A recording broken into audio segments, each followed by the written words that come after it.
Well, good morning, everybody. Thanks for joining us. It's great to see some couple new faces on this month.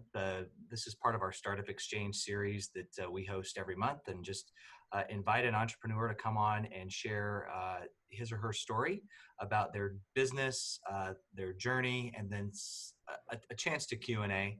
Hopefully a chance for other entrepreneurs, small business owners to network and interact, and maybe at the end of the day we learn a little something that we can apply to our own world. So Cherie, thank you for joining us this morning. I think some of you probably know a little bit about Cherie. Hopefully you've read in the description of our event the business that she is building, the Shop Where I Live platform that probably, especially through this pandemic, has created some unique and new opportunities for Cherie and her business. And Cherie will probably share a little bit about kind of the broader net that you've been able to cast with some other partners just through this significant change in how consumers are connected with products. So anyway, with that, I'm not going to go on a long introduction, but Cherie, I'll hand it over to you to maybe introduce yourself a little bit more and share your story. And I think for any of you that are on the call, we like to keep these informal. We like to keep these interactive. So let's just ask questions along the way and have a nice dialogue this morning. So Cherie, thanks again for being with us this morning.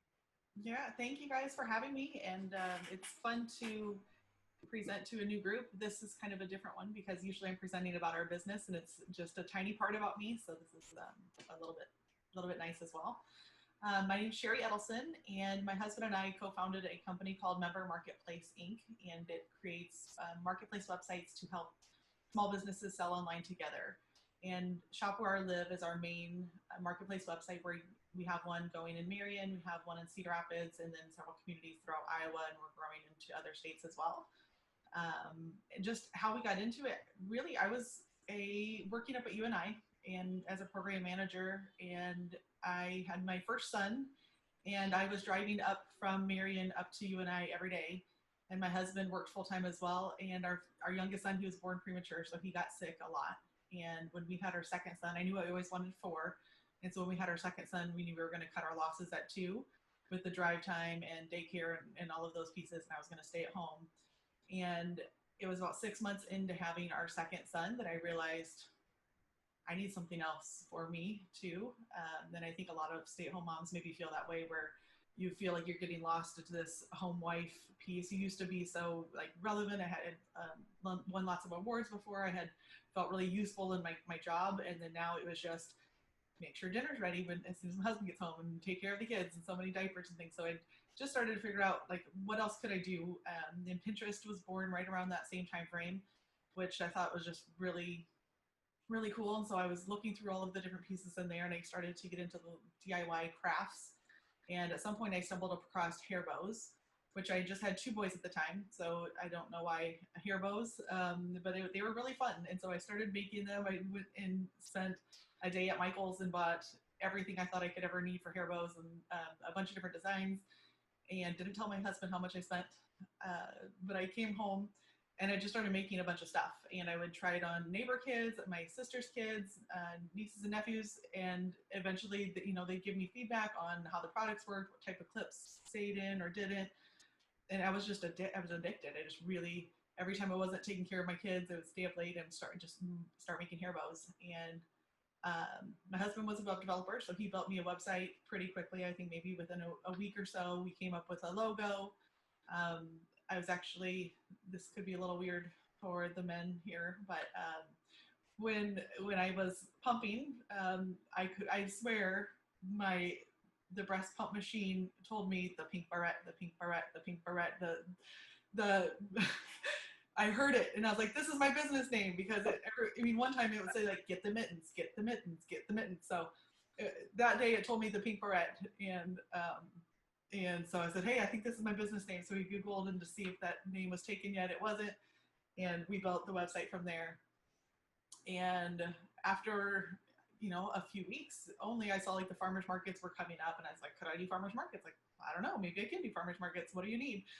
So we got tents, I bought displays, I just bought like a random tent at Menards. It was like a brown tent for $20 plastic vinyl. And I set up at the first Cedar Rapids Downtown Farmers Market. And I think I had $300 in sales that first day. And I was like, oh my gosh, I made $300 from my hair bows. Like, this is pretty amazing. But I didn't have enough product. Like I looked around at my tent and I was like, well, this is like, I had like a kind of a half table full of some stuff and another half table and a little stand. And so then I was just trying to pump out enough stuff for the next market. And I wasn't even approved for all of them. I just was kind of a fill-in vendor. And through that first market season, like I feel like I got into the swing of things. I felt like I knew what customers were looking for. And everything was kind of going really well. I don't know if I did Marion Farmers Market that first year or not. I think I did them the second year because I wasn't ready or didn't get approved yet before the Marion one started. And so I just was a farmers market vendor and then selling my products online. That was kind of my first initial iterations. And then that second year, Amazon had contacted me via email at one point and said, hey, we want to put your products on Amazon. And I thought, I am a stay-at-home mom in Iowa, and this is a fake email. My husband taught me about fake emails. This is not one that I should be responding to. And so I just ignored it. And then it went about 1 or 2 weeks later, and they said, hey, we reached out before. We really want to put your stuff on Amazon. We'll help you. We'll give you a free month. We'll get your shop set up for you. Can we schedule a call to talk about it? And so I was like, I guess this is maybe real. I don't know. So I was like, husband, I have a call with Amazon. And so he's like, this is not real. I was like, I don't know. They're contacting me. They want to put my stuff on. He's like, why would they want to put your stuff on? I was like, I don't know either, but we're going to figure this out. So I sent them a spreadsheet of the export of my stuff from our website. They helped me get it in. Without Amazon contacting me, I don't know that I ever would have probably sold on Amazon on my own. At that time, I mean, this was in maybe 2013 or so. I thought Amazon was just Amazon. I didn't totally even realize it was all of these individual businesses that were selling products through there. And I think within the first day of being on Amazon, I got my first sale through there. And then those sales really continued to grow. And farmers markets were really good. And so it was really building my business from those. Eventually, I started to do sports and teams and working with local schools. And those were really fun. So I got into licensing. I figured out how to do licensing with the University of Iowa, with Iowa State and UNI. I even did a couple of other collegiate schools. Some people had reached out about some other ones. So I was really kind of growing my business from there. I got ribbon handmade in China. I eventually learned how to do my own heat press and things that a lot of people are doing now, and heat press some certain logos and things on there. So it really just kind of grew off into these custom hair bows and school accessories. And then, and that's where I thought it was going to be. At some point, I knew this was my teacher business. I really learned about sales tax. I really learned about customer discovery and what customers actually learning what they want and trying to figure that out. I figured out pricing. I figured out just a lot of the nitty gritty about business. And so when people had asked me, it's like, this is what you want to do for the rest of your life? And I was like, I don't know that this is it, but I feel like this is leading me to wherever comes next. And so it really was just a teacher business for me. And then I had done a small little craft fair at Lynn Grove. They had written me and said, hey, we have a craft fair, the Christmas one, would you want to come and sell there? And I had just a bunch of leftover product from the summer. It was a kids one. They wanted everything to be under $5 so kids could come and shop for their siblings. And I thought, this is adorable. So I went. I didn't have to really make anything because I had a lot of stuff left over. But usually before a farmer's market, you're preparing for weeks ahead of time to get enough product there, make sure you have enough variety of your stuff. And so I know that's what the other vendors had prepared for, but it had snowed that night before, and kind of like, it was like the first big snow of the season. So when it started to come down the night before, I was like, are they even going to have like the fair the next morning? And they did. We went there and we sat in our stalls within the gym area, and nobody came at all. I mean, maybe like 3 people total, but I think they were like friends of other vendors. And so the first hour, we're all looking around each other. It's like, is this what it's supposed to be? Like, and people were like, no, we did this last year and it was really great. Like, there was a lot of sales. And so it was just, you knew it still went on for another 2 hours. So everybody's just leaving their post, and you're starting to walk around and talk to people and look at things. And I'm looking at some of the stuff and some of these people, and I was like, these people are amazing. I had never met them before that day. Their stuff was really fun, a lot of different creative crafts and things. And I told my husband, I said, get the kids dressed. I don't care if they have clothes on or not. If they're still in their jammies, just put their boots on. send them over, put their coats on top, and we're going to shop from these vendors. And so he brought out our 4 kids now, and we went to each little table and started shopping from them, and the kids picked out their things. And we got in the car and we were just really fulfilled. And we're like, these people were amazing. We got really good gifts for Christmas, and like, there's got to be another way. So, and I knew it's hard for small businesses to sell online. A lot of them have a web developer husband that could just make them a website for free, in a week or so. And so we thought, can we help these guys? So we really just built it out of, let's see if we can make something. So it was Cedar Rapids Marketplace was our first iteration of this in early 2017, about January 2017. And he built the website and kept tweaking it. And I started asking vendors to see if they want to sell on the website. And people were like, who are you? You're just one of us. This is weird. Why would we sell on here? So it took a little bit of convincing, like, it's free for now. Just come sell. We just want to see if we can help you. So we took a lot of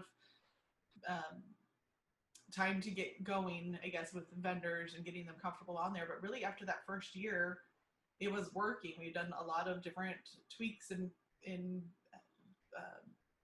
making adjustments to the websites and what our pricing was and that kind of thing. But it was working. And so we went through the Iowa Startup Accelerator in 2018 and came out as Shop Where I Live, and with the goal of really going to other communities. And so we had then talked with a bunch of chambers of commerce through our customer discovery in there to say, hey, like, is this something that you would want for your community?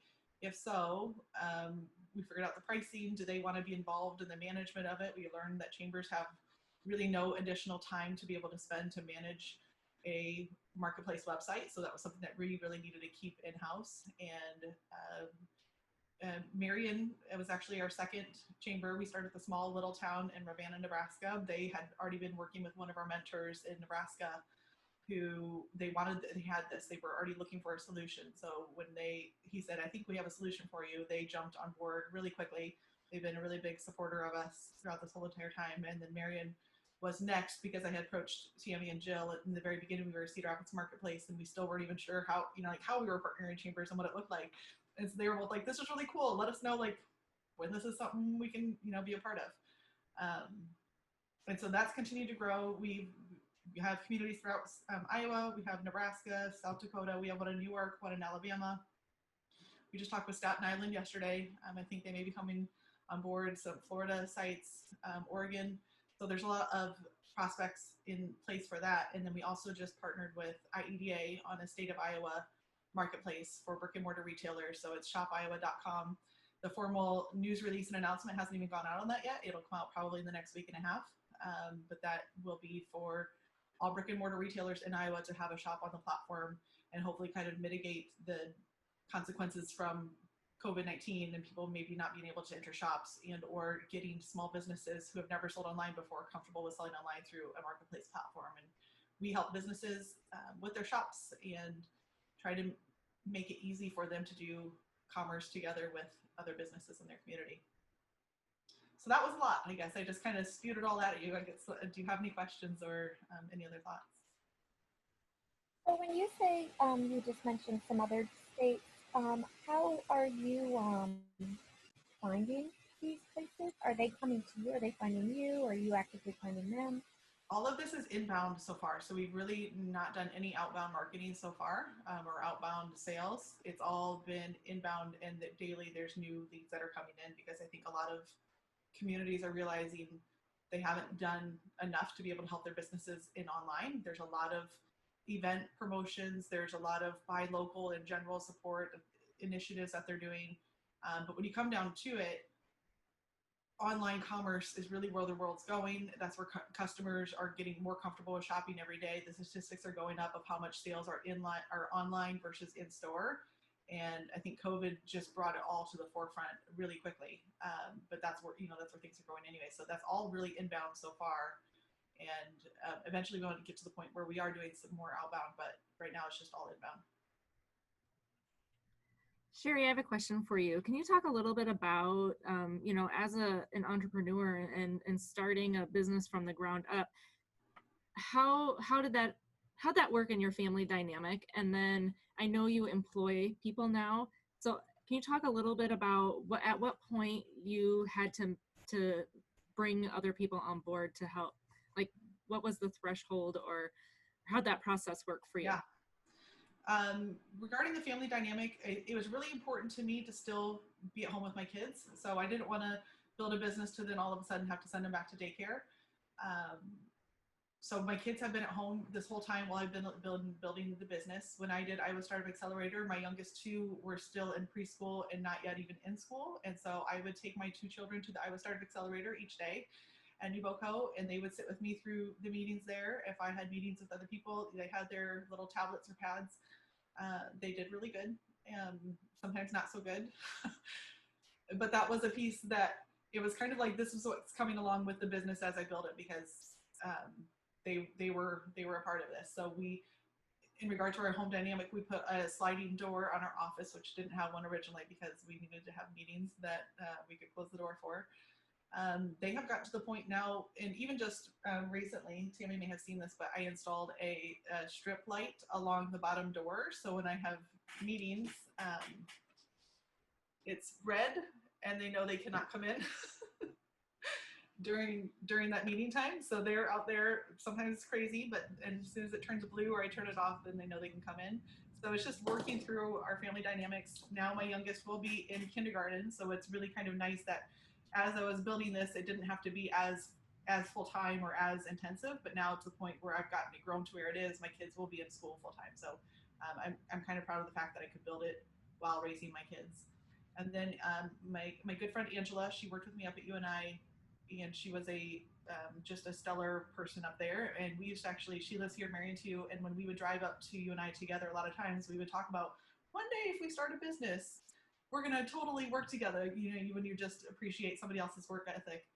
And it was maybe a year and a half ago, and I was like, Angela, I think I can hire you part-time.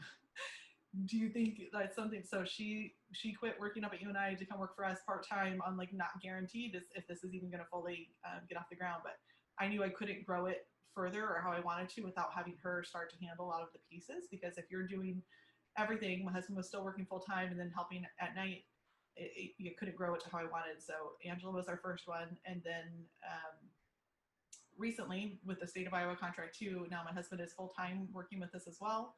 We've hired a second customer service person who monitors the marketplace and watches, works with the businesses and gets everything kind of going through there. And then we also just hired Jody from the Economic Alliance. She's now a part of our team as well, to assist with some of those sales pieces. So with all the incoming sales that are coming in, and then also being our resource for our chamber partners. That's one of the pieces I felt like it was getting spread thinner than I wanted to, as far as being able to follow up with them regularly and give them statistics and reports and handle any of the communications back and forth on that end. So she's kind of doing new sales and then making sure that our current partners are happy as well, and just trying to fill the needs of where we see that they are. And that's so right now I feel like we have a good team to really grow.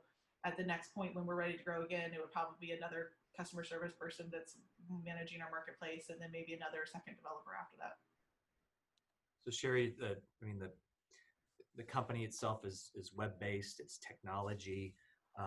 So now that you have that in place, obviously I assume it's, continued tweaking, improvements, there's always redesigns, things of that nature. But you mentioned the staffing thing, so just capacity to provide customer service. But aside from that, are there any other big challenges that you're thinking through that, you're scaling somewhat quickly now, you're having some good opportunities? What are the biggest challenges along the way as it relates to scaling, or have we already talked about those? No, I mean, there's always pieces every day that you're thinking, like, if we have the time to focus on this could be really great. One of those pieces, and there will be a tipping point at some point, but it would be a lot, is we've been working with our same software and kind of growing that at some point, but at some point there could be a need to do a whole different software platform. And then how does that affect previous sites and in pushing them into this new development that's super custom for everything that we exactly need, and in getting over that hurdle and transitioning all those sites. So that's something that's always kind of in our mind. At some point there could be a tipping point for that. We are a remote team. That was one of the pieces, I think, until recently, that I felt not embarrassed of. I don't know if that's the right word, but where if you're a home-based business, this isn't hair bows necessarily anymore, but I think we're a remote team. We don't have to have an office environment. I don't necessarily want to go back to an office and have to, clock in by 8 in the morning or 9 in the morning. I like being that it's remote based. I like that our employees can be home with their kids as well. I like that we can kind of have this work-life balance and be able to do it from home. And so I think that's no longer am I necessarily embarrassed, if that's the word that I can't find a better word for. I just think we're a remote team, and that's how we can be remote, because it's all web based, and we can communicate through chat methods. We probably talk 4 or 5 times via Zoom or Google Meet anyway. So I think that part is fine. I think you raised a good point, Cherie, in that you mentioned you said you don't have to be embarrassed, but I mean, I think everybody's finding out that, in fact, the office. I mean, you've got an office right there, and you've figured out a great way with the strip light, so that your kids know what you're doing, and what companies now are avoiding is the high rent, and people aren't having to commute, so it's a win-win. Yeah, I think COVID did a lot of things for people. Which one, can you rethink your office? Do you need that expense, and do you need the other pieces that come with it? And then 2, for our business, we were kind of pushing a boulder up a hill sometimes, and really trying to educate the businesses on why they need to diversify how they sell, versus just in-store versus in-store and online. And then still, even a lot of businesses maybe even have their own website, and they want to just keep all of their inventory in there. And so we're really still even educating on why you should sell in a marketplace environment, because it's even though you think once you're online, but it's still, if you think about, most of us may still shop on Amazon, and you can have one checkout from multiple different people, and it just comes when it comes. And so I think there is a different beast even to a marketplace website, and getting them to understand, maybe if it's still not the most convenient piece for them, it is more convenient for a user and a customer to be able to shop multiple businesses in their town and have just that one checkout system. And so that's kind of the next piece. I think everybody kind of agrees that they should be online now, and then just try to push them to at least have some products listed in a marketplace website as well. Sure. Will you walk me through the steps, if I were a business that was looking to join or come on board or start to sell my stuff? How does that look from that small business? So we each contract with our partners is a little bit different, but most of them have a radius of who can sell on the platform. So for example, Marion, they have to be a Marion business or a member of the Marion Chamber of Commerce to sell on the Marion site. So if there's a Cedar Rapids business on there, as long as they're a member of the chamber, they can sell on the platform. And our contract right now with the chamber is that they can sell on the platform for free up to 25 products. If they're a Marion business and they don't yet, they're not yet a member of the chamber, we want them to join the chamber, and we'll tell Tammy and Jill about them, so they can connect and tell them about the benefits of becoming a chamber member. But then if they still can't, they can start a subscription with us for $25 a month to have a shop on there for that 25 products as well. And so that's about the same with each. Some contracts could be a little bit different based on when they were signed and terms related to there, but they're all generally around that. Okay, sorry, just to keep going. So now they sign up. What's their next step? So we've streamlined this a lot, and there's always still room for improvement. But really, once they sign up, we'll review their application for some of those terms, and making sure that they're a legit business and they fall within the zone. And then they'll get a welcome email, and it'll have their next steps. So it says go to the knowledge base and start there. We also have a YouTube playlist that they can watch at the same time that they want, but there's a step 1, step 2, step 3, step 4 video of getting their store settings set up, and that could take maybe 10 minutes or so. And then once they've done those pieces, it's to add a product. And so there's tabs in there, there's how-to tutorial videos with each of those that are maybe 3 or 4 minutes. And their product, to add a product, there's really just 6 steps I think that they need to do. They need to add a title, a little short description, a photo, a price, inventory if they need to manage it, and then choose the category. And once they submit their product, we'll review it and then publish it if it's good, or follow up with that business if they're missing something. Sometimes somebody will submit a product without a photo, or There was one that submitted one yesterday, and it was a basket. And it was a really cute basket, but you couldn't tell the dimensions on it. So we approved it, and we said, hey, when you have time, just go in and put the dimensions in the basket because that might be important to somebody. So we really work with each business owner as needed. So we trying to get them comfortable to that spot where they can just go in and add products, and there's not a lot of review that we need to do on our end. But I was telling somebody that I was teaching a 73-year-old up in upstate New York how to do e-commerce, but I was also teaching her how to use her computer, how to add a folder to her desktop, how to right click. So just depending on who our customers are, we have to do a little bit more how to with them. Michelle, was that just a sales pitch from Cherie to you? Maybe. Slightly, maybe. Okay, so shipping. Now what happens next? Are most of your customers, I guess, are they shipping their things, or because it's kind of like a buy local, be local, is it delivery? What are you seeing? They can choose. So we try to push them to get as comfortable as possible. Some people only want to start with local pickup. That's all they want to do. They don't even want to have to deal with shipping. And so if that's them, it is a local marketplace for the most part. We do have a lot of sales that come in from outside of the state. So we also tell them, if you don't have shipping settings set, you could be missing out on some orders. But they can, at the very least, they can choose local pickup, and they can also add on delivery. So if they want to do delivery, like Iowa Magic Shop does local Marion delivery for free, so they can set that as a shipping option. And then they can set flat rate. They could choose a flat rate plus a percentage of the order. They can set on an additional amount per quantity. We always work with them based on what products that they have, and then try to help them build from there. If it's too much or too little as far as what they're charging, it can always come back and update it. And then some we're trying to encourage, can you build in the shipping cost into your product if possible? Because a lot of times customers don't balk twice at the price of a product if it's $5 more one way or the other. But if they see that extra $5 or $8 or $10 at checkout, and the product itself was only $20, then they look at it's like half the cost of the product, and they start to evaluate that. So can we push them into putting that into their cost on Amazon? My products were always free shipping, and then I just embedded that cost into the cost of the hair bows that I was selling at the time, and there still was great sales with it. So I think just getting a vendor or business to understand the customer's perspective is a lot of the education there. Sometimes we don't have print shipping labels through our website, but we do recommend USPS because of the variety of mailing options through them. And then Shippo it's goshippo.com, but it's a reduced mailing label company, kind of like stamps.com, for example, but it's free. So stamps.com has, I think it's like $20 at least a month ongoing subscription. So Shippo is reduced labels and reduced cost, and you can print them for just a few cents from your home and be able to ship packages out that way. Hey, Cherie, I was wondering if you can talk a little bit about service businesses and what percentage on your site are service related versus product.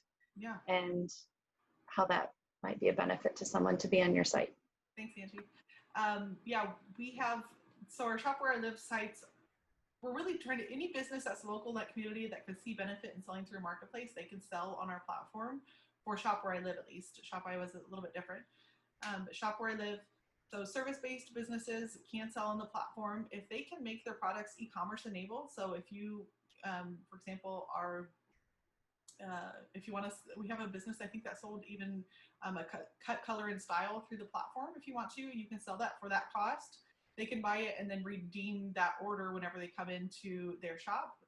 So if you can make your products e-commerce enabled, it can be sold on our platform. We can make it a virtual product where there's no shipping that you will be sending to them. Even I think the Uptown Eat, Drink, and Be Marion, I think we had a couple of virtual products on there as well. They did some donations for what you might have spent for your babysitter for the Uptown, for the Eat, Drink, and Be Marion, and then you could pay that cost on there. So it can be a virtual product, it could be an event. And then those who can't maybe turn to e-commerce, if it's just not, so if it's a super custom product or you do deck work or something, you could show examples of your past deck work and and say it's a custom item, and people will send inquiries to you about your specific service. So we have several businesses that get inquiries a lot of times. Katie's Kitchen on Cedar Rapids, hers are almost always, once in a while she'll turn on e-commerce, but hers are almost always those inquiry products. She shows past examples of her birthday cakes and custom cookies that she makes, and then people will send an inquiry and say, I have a party coming up on July 18th and I want 2 dozen of these type of cupcakes. Can you make them? And she'll look at her calendar, and if she can, then she'll do an order offline with them. So it really is a way to be able to find and buy from different people in the community and get orders. And one of our businesses in Nebraska, he makes metal custom signs, driveway signs, and he has had inquiries from at least 36 different states. And that's, when I last looked, that was at least a couple months ago. So it could be more from there, but he must be one of the few people that makes custom metal driveway signs. And we also helped him to SEO his product really well. And so one of his inquiries came from a cemetery in New Hampshire for a 40-foot cemetery metalwork sign. So it's just really cool to be a part of, and that was an inquiry product. So it's really cool to be a part of commerce in different ways, and helping businesses get sales from outside of their local area as well. So are you the SEO expert on the team, or who really does that? I think I have outpaced my husband on it. Yeah, I would say it's more me. Okay. Hey, you mentioned the Iowa Startup Accelerator. How valuable was that process for you? Just would enjoy your perspective on kind of that process and experience, and how that had really positioned your company differently than maybe what that could have looked like if you didn't have that team rally around you. For me, it was really instrumental. I wasn't intending to be a startup when we built this. Like I kind of said, we were just building something. We thought of ourselves as a small business originally, because that's what we both had been, a small business with development and a small business with homemade products or handmade products. And I had gotten connected to, I think there was a Gazette article or a KCRG story that had come out about our business. And then one of my friends, Stacy Van Gort from up in UNI, she was on the board for NuvoCo, and she said, I'd like to introduce you to my friends, David Tominski and Eric Engelman and Aaron Horn, and all names that were brand new to me. And so I went down for one of their open coffees, and I think I just talked to David Tominski for a little bit and just told him about what we were doing. And he's a pretty, cool guy. Oh, okay, yeah, that's pretty interesting. And then there was no, follow up from there. And at some point when they were starting to onboard for the new Iowa Startup Accelerator, he had reached out and said, are you going to apply for this? And I was like, I don't know, should I? And he's like, yeah, you should. And for me, I was like, well, I still have 2 children at home, and I see that I need to be there every day. Like, is that something you allowed? And he's like, it's a pretty kid-friendly environment, so feel free to apply, let's talk. And so I went through, and my husband's like, what are you doing? And I was like, I don't know, I'm just going to apply for, it's for me, I'm always just take the next right step and keep doing what feels right. And eventually you'll find your way down this winding path of where you're supposed to go in life. And so I felt like you try it and see if you get accepted, and then make the decision there whether you want to or not. And so that's really what I was doing. Like, let's apply and get accepted. And then we did. I think it was really beneficial because, especially when you build something without having some of those forethoughts, like what your pricing model is, what customer expectations are, without, if you're just building, you have to come back and fix some of those pieces later. And so that's what they had us do through customer discovery. They push you out of your comfort zone to really talk about your business, to call yourself a CEO of your company when it's just you and you have 2 kids sitting next to you. That felt weird for a while. And like I had to learn how to call myself a CEO. So for me, it was really beneficial because it really put us down this path. It gave us a lot of connections in the community, and then communities from outside of their initial investment in your business was more than you thought you might make in your company in a year anyway. So it was super helpful for a lot of different reasons, and I think even still we'll still always kind of reap benefits from being a part of that cohort and part of Iowa Startup Accelerator.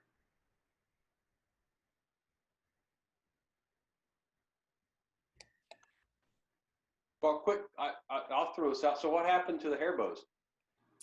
You're still selling on good question. So I don't know if anybody else can relate to this or not.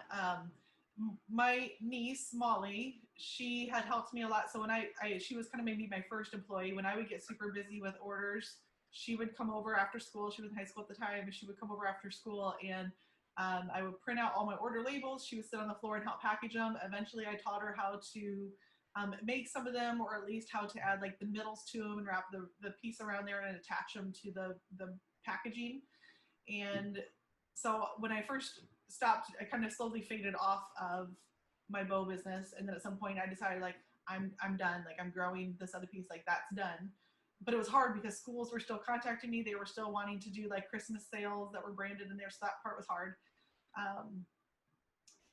And then at some point, I think it was Thanksgiving, and my brother was asking me what I was going to do about our business. And I said, I don't know. Like I'd really almost like to give it to somebody, or to give it to them, because it did so much for me and it taught me so much about business. Like I'd rather just, I don't think I want to sell it. I don't think I want to do it. I just want to give it to somebody and help it be a teacher for them. And so my niece was sitting right there, and he's like, I was like, Molly, would you want it? And she's like, yes, I would. So we made a plan, and I packed up my whole entire bow room. And I mean, I have shelves and shelves of things and ribbons and so much stuff. And so I packed it all up, and then I cried. Like it was the night before she came, and I cried, and I sat down there, and I might even cry now. This is really silly, but it was 5 years of my life this is really silly. This is a bow business. But it was 5 years of like blood and sweat and tears. I went to farmers markets while I was breastfeeding, and Molly or whoever was helping me for that day, I would go pump in the back of my car and come back and finish selling. And so it meant so much to me. It's like one of my babies. And so I sat down and I cried for an hour. And then the next day I passed on to Molly. Well, Wow. yeah, absolutely. I mean, it is a baby. I mean, you worked your butt off to build it, and then found another kind of avenue. And I mean, that's a fabulous idea to give it to her, since you learned obviously from it. Yeah. And yeah, how wonderful. Thank you. Man, sorry about that. It's okay. Now you're It's making me awesome. cry. Yeah, I'm crying too. you got us all in tears. It's okay. Okay, good. Thanks for crying along with me. So, can you give us like one or two of, and listen, I know it's still new and I'm sure it's happening every day, but maybe like one of your biggest success stories that you've seen happen because somebody has tried the e-commerce, or taken their business to a new level. You have one or two of those. They always stories? kind of change depending on the time frame. One right now that's just sticking out in my mind is Beal Produce, who is on Cedar Rapids right now for the farmers market. So we've helped the Cedar Rapids farmers market with their drive-through farmers market. So there's only 30 or so vendors that are drive-through vendors, but it's been super impactful. We've done from just those 30 or so vendors, there's been over $60,000, I think, that have come in just the last few weeks for drive-through markets. And one of the vendors, Beal Produce, on there, you wouldn't think produce would do well online, or that people always say, I want to pick out my produce, or if they talk about Instacart or Aldi delivery, one of those, like, I want to pick out my produce.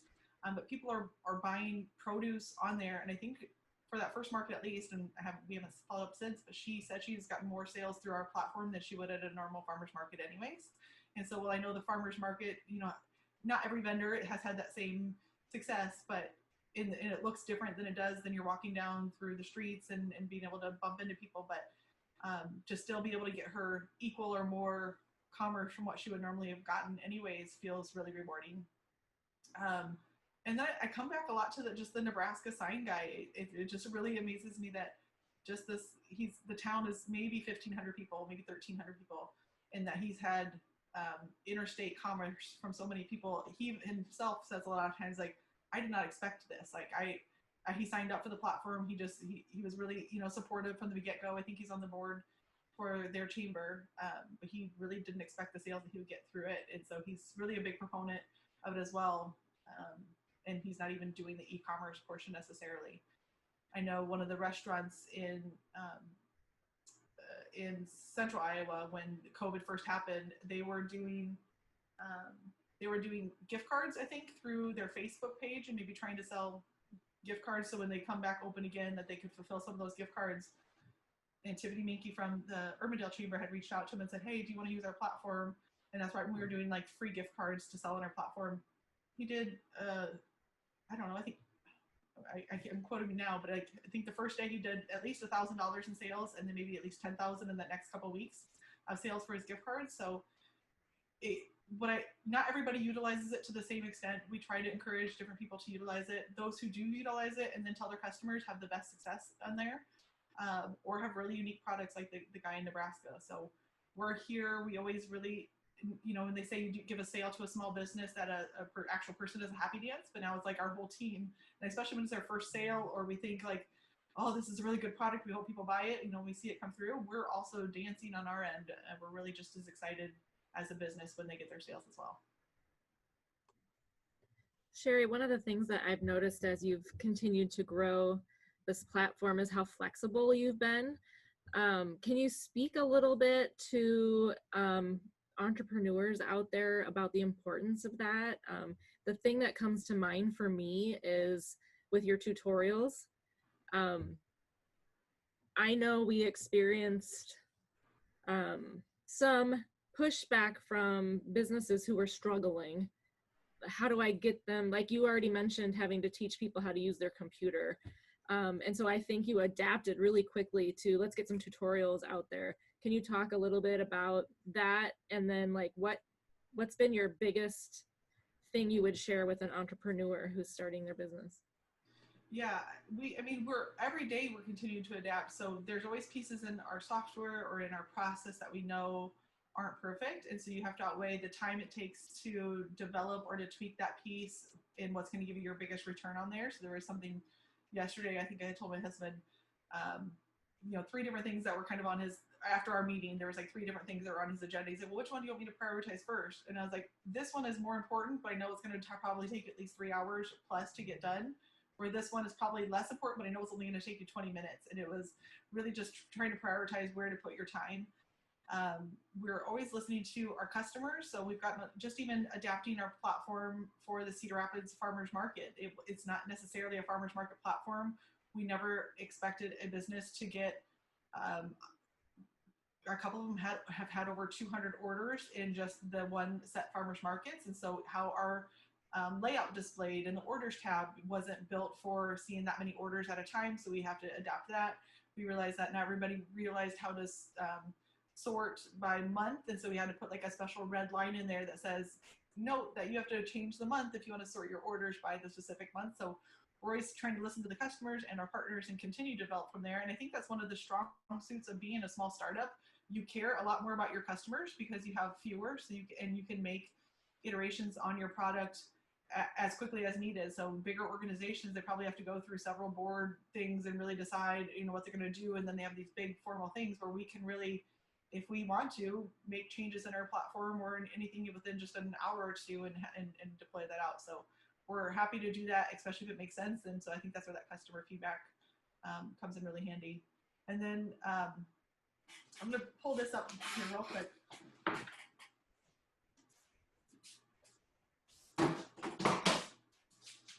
This is my favorite piece I would tell entrepreneurs, or any piece, or someday when I write my memoirs, I may bring up this book as well, but it's called What Do You Do With an Idea? And it's a children's book, but it's beautifully illustrated. It just kind of goes through this little boy who, he says, one day he had an idea. And he's like, what do you do with an idea? I didn't know. And it talks about the story of how this little egg with the crown, this idea follows him and it gets bigger. And at first he tried to deny, that this idea even belonged to him. He tried to push it away. He was kind of embarrassed of the idea. And then eventually he got bigger and he started defending. He's like, it's my idea. Nobody else understands it quite like I do. And so he built it a house and he started to encourage it and talk with it and play with it. And then eventually it got bigger and bigger. And then he realized one day what you do with an idea, you change the world. And I think it's really beautiful. So I just think that's really what I would tell an entrepreneur is, you don't know what it's going to turn into. I still don't know what ours is going to turn into. I'm sure we'll have many more hiccups and learning things along the way.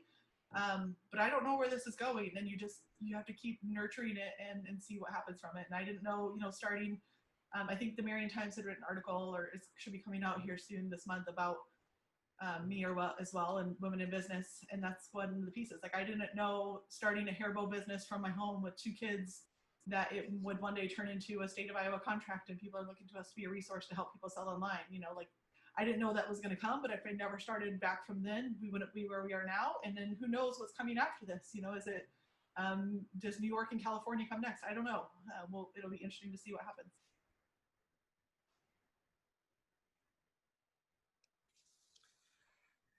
Anybody else have a question for Cherie this morning? So, Joe, I'm sorry. go ahead. Go ahead. I'm sorry, I came in late, so I apologize for that. Cherie, how many customers did you have pre-COVID and then now post-COVID? I need to probably pull the numbers on that. I don't know, but for example, I need to actually look, just because our central Iowa site, it was just one partner on there originally, and then now 5 other chambers have come in and piggybacked into that one site. So I need to pull the numbers and actually let you know, but I want to say we had 8 sites maybe total, and now we have 12 coming, and there's still a few more, but there's a lot more chambers and things that are involved. So our Eastern Iowa site has 4 different chambers that are coming involved into that one as well. So they're all kind of growing in one regard or another. So Cherie, I'm interested in becoming an online vendor. Do I just sign up on your website? Is that how I make my first contact? Yep. So I'm assuming maybe you're a Marion business, but there is a start selling page, and it's just a quick registration. It should take just a minute or 2 at the most to put in your information, and then once we see that on our end, we'll review it and reach out to you with next steps. And so what is the actual website? Are you a Marion business?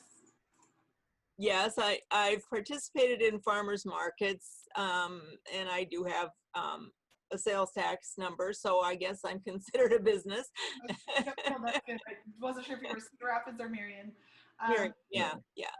So it's marion.shopwhereilive.com and then /vendor-registration. Oh gosh. But if you just go to, even if you just go to Marion shopwhereilive.com, you can click on Marion. Okay. And then there's a start selling tab right along the top bar. Okay. Thank you. Cherie, I just have a comment. I have to say this is really, really well laid out. Very easy to follow, and I'm impressed. Yeah, you're welcome. Yeah.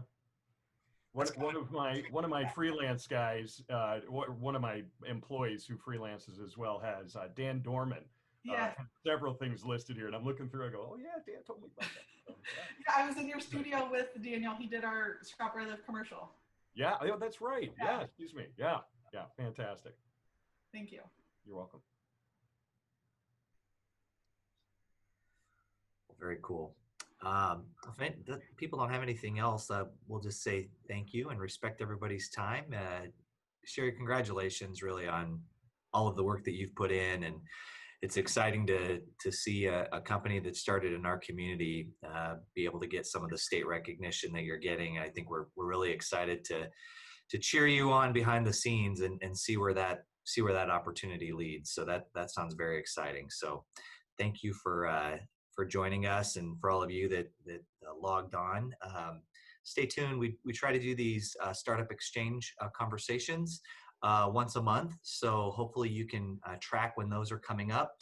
This is part of our Startup Exchange network. And if you want to learn more about that, you can go to medcoiowa.org /startup exchange. So we've recorded this conversation, hope to be able to share it so that other folks can benefit from Cherie's story. And with that, Cherie, we'll just say thank you. We really appreciate your time. Thank you guys for having me. I appreciate it. Very cool. Thanks, Cherie. Thank you, Cherie. Thank you. Bye-bye. Thank you.